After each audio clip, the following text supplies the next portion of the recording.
আজকে দেখো আমি দই কাতলা করব, তাই নিয়ে নিলাম। কড়াটা আগে গরম করে নিয়েছি, তারপরে একটু নুন দিয়েছি। খালি কড়ায় নুন দিলে কি হয়, যখন মাছটা ছাড়বো তেলটা ঠিক রবে না, সেই জন্য আমি নুনটা আগে থেকে দিয়ে দিয়েছি। আজ আমি কি রান্না করব তোমাদের সাথে শেয়ার করব। দই কাতলা করব। দই কাতলাতে কি কি দিচ্ছি আমি তোমাদের সাথে শেয়ার করব। আগে আমি কাতলা মাছটা ম্যারিনেট করে নিয়েছি।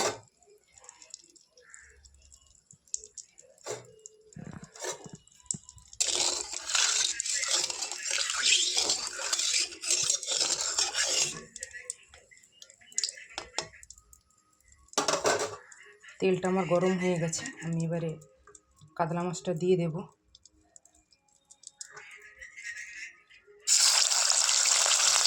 আমি কাতলা মাছে নুন হলুদ একটু সাদা তেল মাখিয়ে নিয়েছি। কাতলা মাছটা খুব হালকা করে ভাজবো, যেহেতু দই কাতলা করবো, একটু কড়া করে ভাজবো না। এখন মাছগুলো হালকা করে ভাজা হয়ে গেছে, আমি এবারে তুলে নিচ্ছি।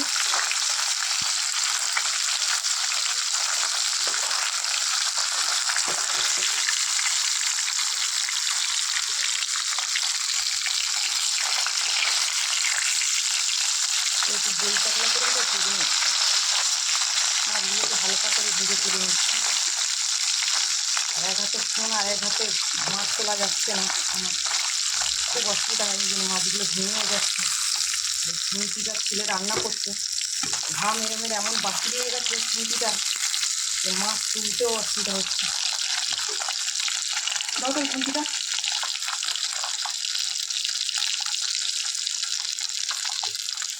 আর একটা মানুষকে কিছু বললে সে আবার শোনে না, সেটা মোবাইলে আর দুখানা ফোন আছে, এসেই মাত্র কাজে থেকে এসেই মাত্র যে ফোন ঘাঁটতে বসে গেছে। যে মানুষকে একটা কাজ বললে কাজ শুনবে সেটা নয়। সাউন্ড কমাও।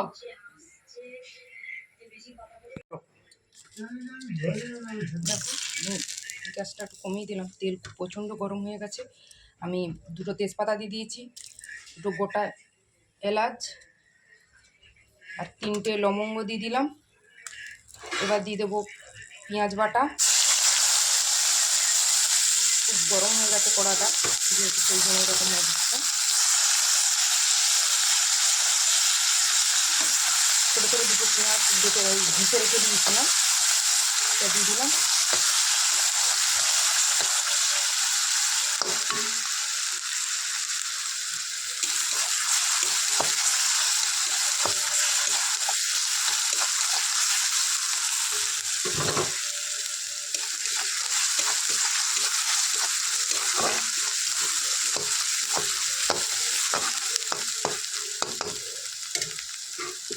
আর দিয়ে দিলাম দুটো কাঁচা লঙ্কা চিড়ে রেখে দিয়েছিলাম।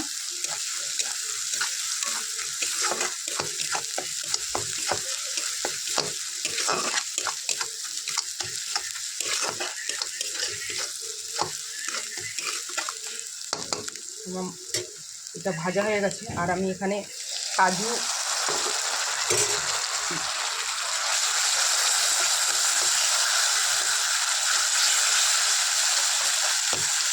বাদাম আর মৌরি আর পোস্ত 2 চামচ মতো পোস্ত বেটে রেখে দিয়েছিলাম, এটা আমি মশলার উপরে দিয়ে দিলাম। এটাকে একটু ভালো করে মশলাটাকে কষিয়ে নেব।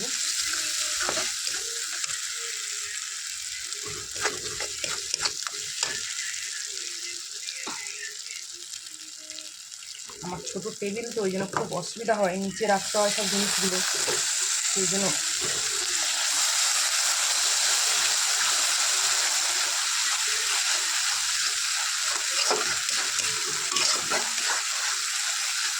মশলাটা ভালো করে ফাটতে হবে। দই দিলেও এরকম ভালো করে ফাটতে হবে।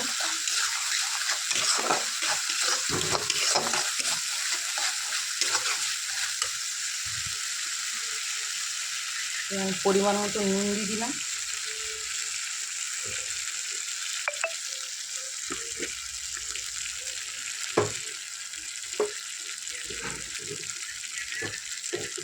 সামান্য হলুদ অ্যাড করবো, কেন পুরো সাদা সাদা আমার ছেলে পছন্দ করে না। সেই জন্য হালকা হলুদ অ্যাড করেছি আমি।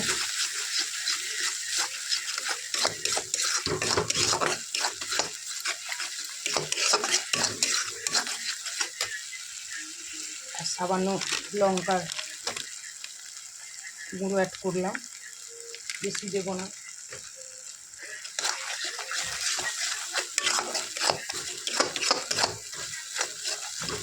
মশলাটা তেল ছেড়ে দিয়েছি, আমি এবার এতে দইটা দিয়ে দেবো।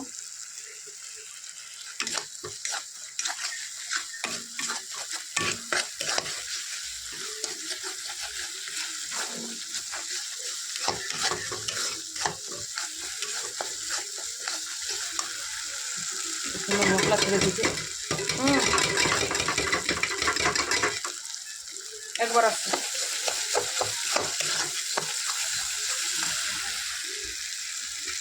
এদিকে দিয়ে দাও, এদিকে ঢেলে দাও তাড়াতাড়ি।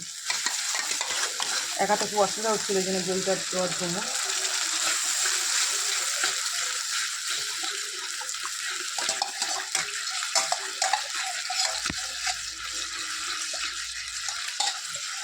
টক দই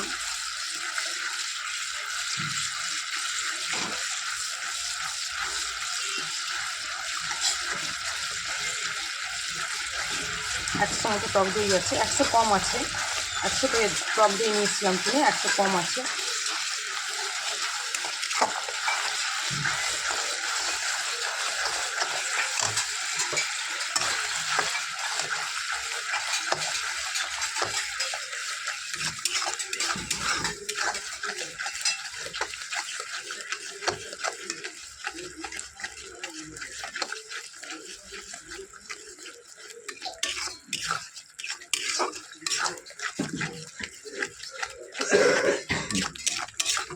মশলা দেবো, টক দইটা দেওয়ার পরে একটু ভালো করে নাড়তে হবে, নাহলে দইটা কেটে যাওয়ার ভয় আছে।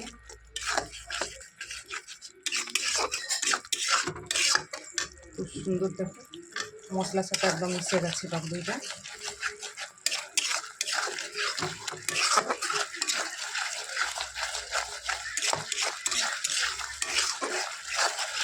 আমি এই প্রথম টক দই বানাচ্ছি, আগে কোনো দিন বানাইনি, এই প্রথম।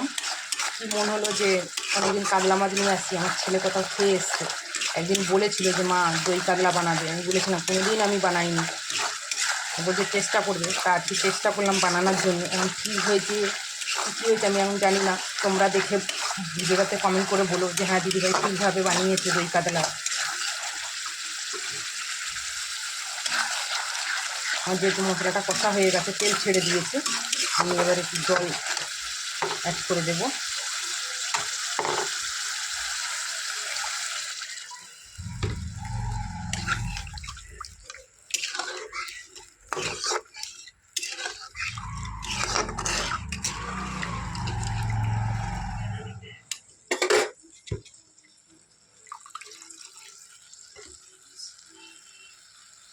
যতক্ষণ মাছগুলো ভেজে রেখেছিলাম এক এক করে দিয়ে দেবো। ফোনটা তো গরম হয়ে গেছে না গ্যাসের কাছে ধরে।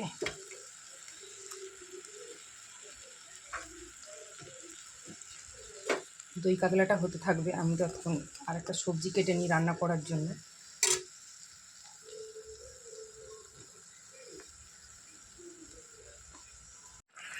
আমার দই কাতলা রেডি হয়ে গেছে, আমি এবার দই কাতলাটা নামিয়ে নেব। হয়ে গেছে দই কাতলাটা। আর সবাইকে অনেক অনেক ভালোবাসা, সবাই ভালো থেকো, সুস্থ থেকো, সবাই নিজের খেয়াল রেখো। আর সবাইকে অনুরোধ করব ভিডিওটা দেখার জন্য, কেউ স্কিপ করে ভিডিওটা দেখো না, ফুল ভিডিওটা ওয়াচ করবে। সবাই আমার পাশে থেকো, আমিও সবার পাশে থাকবো। সবাইকে টাটা, সবাই ভালো থেকো, নিজের খেয়াল রেখো। সবাইকে অনেক অনেক ধন্যবাদ ভিডিওটা দেখার জন্য। পরের ভিডিওতে অবশ্যই দেখা হবে। টাটা সবাইকে।